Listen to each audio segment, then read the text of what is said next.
am working on the seat cushion. I've cut the border, made sure that it was centered so it looks nice and even. If I measure the seat cushion, let's see what size that is. About 21.5. So half 21.5 is 11.25, and then seam allowance. I really want this part of the pattern to go in the center like that because it looks more even. Otherwise I would have to match it up, and then it would be this line dissecting through the center of the seat cushion. I'm going to take an executive decision so that this main pattern goes through just like it did on the footstool. I think it would look a lot neater. Instead of me matching everything up like that and have the piping along here, it will be right on the end here. I think it will work. So long as these up and down patterns line up, it will look fine. Allowing for the seam allowance of 1 inch, half of 22.75 ends up being just over 11.25 inches. So if I center that and bring that down, I am over a very small amount. So I'm going to measure off the length of this. I think it's about 1/4 inch that needs to come off this end. And the reason is if I put that pattern here and even it out, I have too much to go into the seam allowance on the front, and the seam allowance on the front is the one that's going to be more noticeable. You can see the dog bone shape going over the edge there with a little bit of tan, and the same there. I'm going to have to shape this a little bit to go up and into the back as it goes round. I've got the piece that I took off the other side and had worked out what I wanted. I need the top to come up so it goes around the back. If it goes in a straight line, then there's going to be a triangular gap at the back of the seat cushion, which doesn't look particularly good. So I measured it out, and I'm just going to do the same here. The shaping on the original cushion wasn't that obvious, so I'm just going to cut all the way down, lining that up as I go for the back of the second side. So I'm going to just go down like this. I'm making the piping up. I cut the piping to 1.5 inches wide and joined it on a long length, right sides together. Just going to join this the same as I'd join any other time. Just put it at a 45-degree angle, pop it over the existing piping that's going through, and then sew it on into place. I'm going to make my way all the way down to the end of this on the longest stitch. Now when I join the pieces, that's on one of the smallest stitches. When I put the piping in, I always do it on the longest stitch. When you get to any joins, snip them. I don't have to cut this one back, but cut them back to about 1/4 inch of the seam. And so when you get close to it, make sure that the seam is still open, fold it over like that, and make sure that it is as tight as it possibly can be into that fold. I have piping and it has a few joins in it, so I'm going to make sure that I don't have a join on the corners. So I'm going to just run it backwards, because this is actually the length I'm more worried about. That comes right there. So I'm going to drop that down because I don't want that join in here, and then on round and to the back. So wherever that finishes, that's where I'm going to start. It's about halfway along the back. I'll put a pin there to make sure I don't forget. Because I'm using leftover pieces for the piping, it means some lengths are shorter than others, and therefore, a personal thing, I just don't like all this bulk on a corner if I can help it. Pop that under here. I'm going to give it a little bit of leeway, so I'll pop it right here, I think. Make sure all of the raw edges are together. I always try to make sure, I don't always manage it. All my threads are on that side, so I don't have to cut them out later. And I'm going to sew this together on the longest stitch. I need to move that down a bit more, only because I'll be undoing this piece at the back to join it later. Try to keep the pieces flat with each other so that they don't twist. I find with this particular sewing machine, everything drops off and it just wants to twist out of shape, which is really annoying. As I come here to the corner, I'm going to just sew around and in towards the corner, and I'm going to do a number of little cuts. I'm not going to ease it around just yet. I'm going to just pull it straight up here. Needle down, foot up, across. I'm only going to go across 2 stitches. It's really a small amount. And then pull this on round. Now I'm going to pull it hard into the back here, put another stitch down, and then into place. And then I'll go down to the front corner. As I come in, I'm just going to put another cut here, so it's at 45-degree angle. So in towards that, and sometimes I wind it in the last couple of stitches just to make sure I'm more or less where I need to be. Needle down, foot up, and turn again. Push it all the way back and then lower it into place. Usually makes a better corner, and then on round. Going along the front, I'll do the same as I just did at this corner, and then I'll repeat the back corner in a minute. I have an overlap of at least 2 inches. I'm going to just pull these back a good few inches on either side, like this. Fold that over like that at a 45-degree angle and cut along the fold. Then I'm going to do the same on the other side. And I've done it the way I don't like doing it, but never mind. As long as they both go the same way, that's all that matters. And then folding them over like that, you can determine how far over your join is. If you mark halfway, about 1/4 inch seam allowance that I need. Pop this under here on the smallest stitch and sew across corner to corner. Always check to make sure that that reaches, and if I fold it over it does. Pop this back underneath here, extended the stitch to the longest stitch, open the seam up, put the piping across, make sure that seam stays open and firm. Cut the piping back at a 45-degree angle, then place this one across, and where it joins, cut that back also at a 45-degree angle. If you do that and it doesn't quite match, there's enough piping in there to fill out the shaping. I am going to start sewing back here, and I'm going to sew all of this into place. I try to keep all my threads going the same direction, and hopefully when I check my seams I shouldn't have too many threads on the other side, and I'm just going to pull that in to here. Sometimes it might be a little bit long, in which case you just wriggle it in, and if it's a little bit short but not too short, then you can stretch the fabric to fit. That is the piping sewn in on the back of the seat. Now I'll do the other one. That looks pretty neat. Here is my front border, and I know that I don't have enough to go as far up as I would like. I am going to sew those pieces together. Actually, I am going to sew them a little bit further back like that, so I can do a jean seam on them to make it look nice and neat. And then I don't have fraying edges on the inside of the seat cushion. Slide that under there. It won't matter that the fabric that goes up the side of the cushion is not the same as the front border, because nobody's going to see it, and I'm just going to sew across with the side of my foot running along the side of the border. Fold that in there so all of that is inside. Line it up. Make sure that this is all pulled out so it doesn't wrinkle. You can iron it all into position, but you shouldn't need to.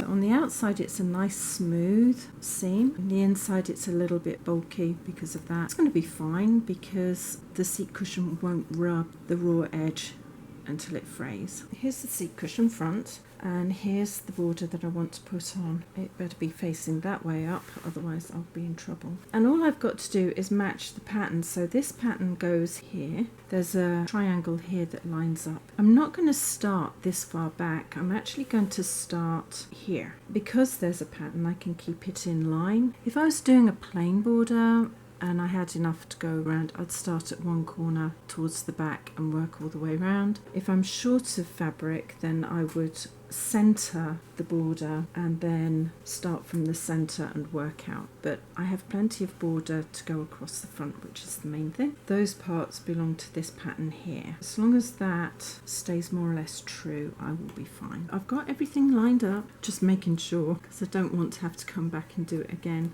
That diamond and there, so line that and that up and start sewing. I'm going to make it a little bit taut but not too taut.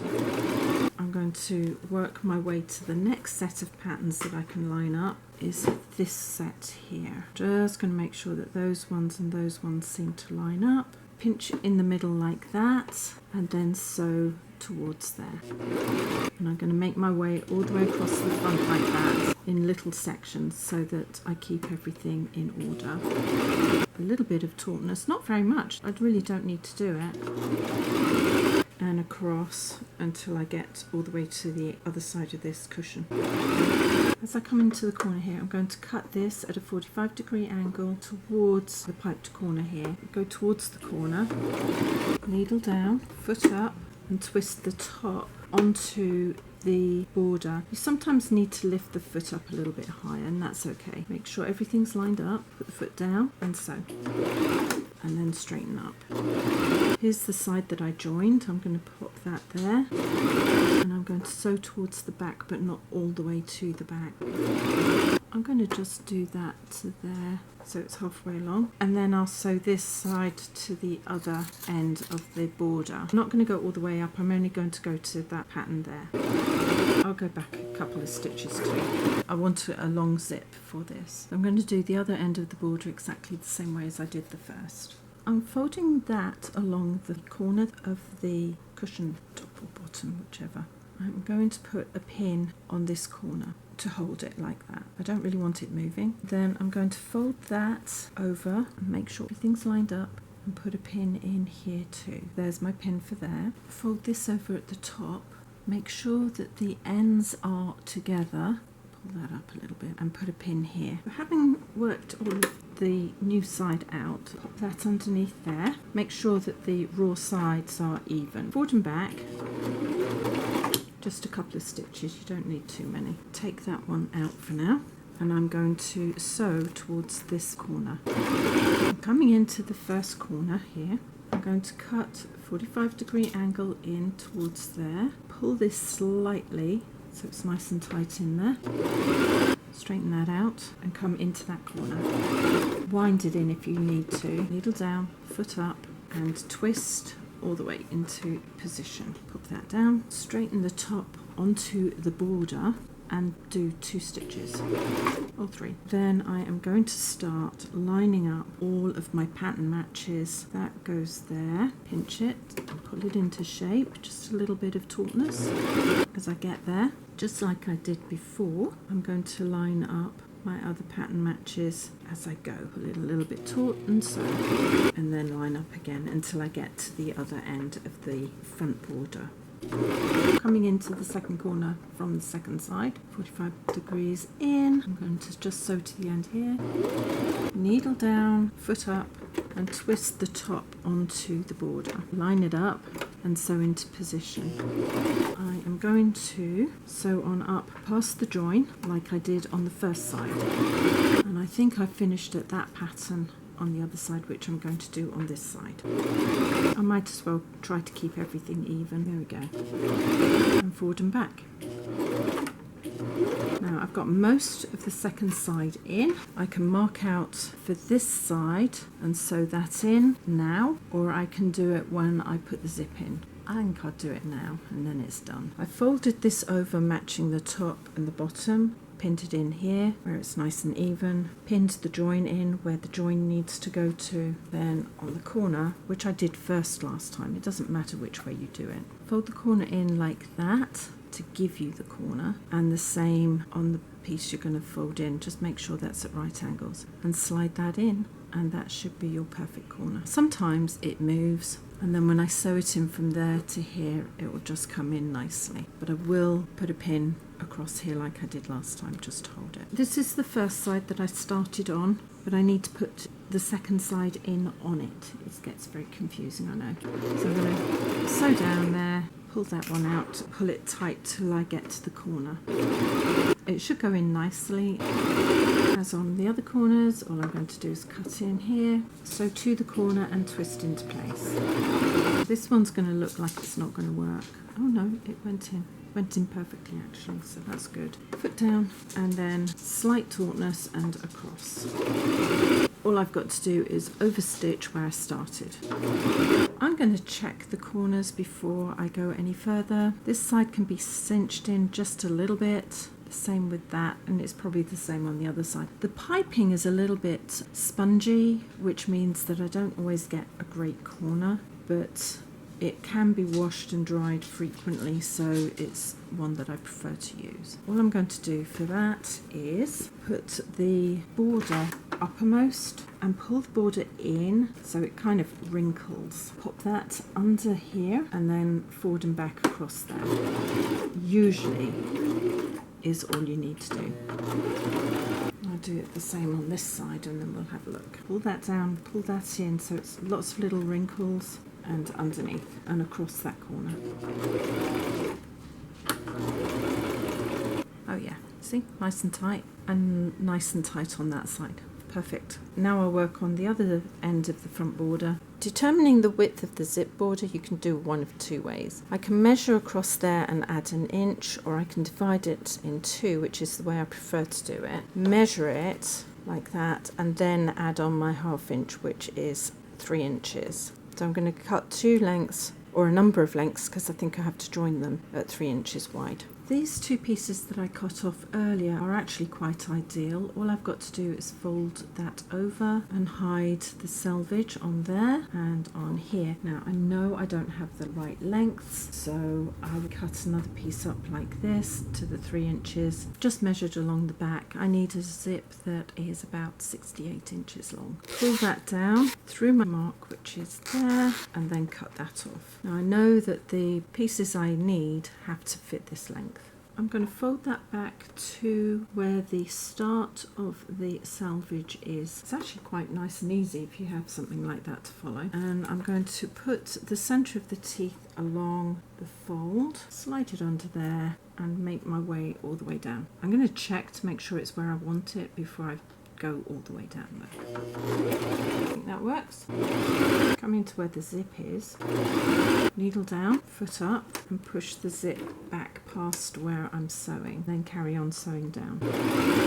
I'm going to get to a point where I have to add small fabric to it. I opened this out and I put a zigzag on either side of the seam. I have marked the centre back of the border and also the centre backs on both sides of the seat cushion, and I have also, with the extra fabric, folded it over and under, sewn across and done a reverse stitch over the zip teeth to hold it. I have the centre border and the centre either top or bottom, not sure. Line those up and slide those under there like that, and I am going to sew all the way to one end. Try and make sure that all of these pieces of thread are all on the top side here so that I don't have too many to pull off in a minute. I don't have to pull anything because I don't have patterns to match up. So what I'll do is I'll keep it taut to each other. Pinch it a little bit. To get to the seam, I'm going to open it out like that and pop it down on top of here because it can get caught, then it closes up, which I don't want it to do. Over there. As I get to the back corner, this needs to come up because there is a little bit extra fabric on there. I'm just going to make some little cuts in. They usually end up a little bit wild because deciding where it actually goes is a little bit awkward sometimes. Pull it across, do a couple of stitches, pick it up and turn it all the way around like that. Keep the border flat and bring everything in line from the top. And I'm just going to fold that up like that and into place. Push that up. That helps the side of the zip not pull apart when you put the cushion in, and then just sew on down a couple of inches and back. Popped it underneath. I've gone 2 stitches forward. The foot is actually down. I'm going to close my eyes because I don't want it to break and shoot needle at me if it does break. Go back a couple of inches and then forward, and that will hold it into place. It shouldn't cause me a problem to go over it. As I've got to the first corner from the side, I have put in a selection of little clips there, and I'm going to sew to the corner. Pick the foot up. Actually, I'm going to lift the needle a little bit just in case I need to pick the foot up a little bit higher. Pull this into position across the top, drop everything down and do 1 or 2 stitches. Put up, then pull the top into line with the border and then sew on down. I have here the center of the back marked, the center of the border marked, which I'm going to hold together, and I'm going to pull those out and get them to about halfway like that, and then just pull the top against the bottom slightly, because I want those two lines to match up as well as possible in the middle there. And I shouldn't have to pull it very much at all. Get to where my fingers are, realign both of the centers like that, pull that out and get the next section in. Fold it over, made the pleats even, pop this underneath here with the pleat underneath so I can reverse first and then go forward. Otherwise I move everything along and it creates all sorts of problems. Back first, a couple of inches, and then forward to the top and then on round to the center, because this is the first side that I put in and I've already completed the second side first. It gets very confusing, but it all works out in the end. Now, the last thing I'm going to do is I'm going to slide all of this back underneath like that, and I'm going to do a straight stitch with a zigzag every now and again, and I'm going to put that all the way around the outside here, because this is something that can be removed and washed and I don't want these edges fraying. I'll try to trim up some of these as I go, but I'll do that when I've finished. It takes a little while to go round. This is the seat cushion. I have just wrapped it with Dacron. The front is always smooth, and then I sew along the back and the sides. If it doesn't quite fit the new cover, the Dacron will smooth anything out. I think although I didn't join this in properly here, the fact that the lines are all here and going on down is compensation enough. And it does match the side of the footstool, because I had this part going on the side of the cushion on the footstool and a similar look down here. And with the centering of this pattern on the top of the footstool and on the seat cushion, I think it's going to all be in keeping and look quite smart. But even here the pattern goes on up into the back. So that's the seat cushion.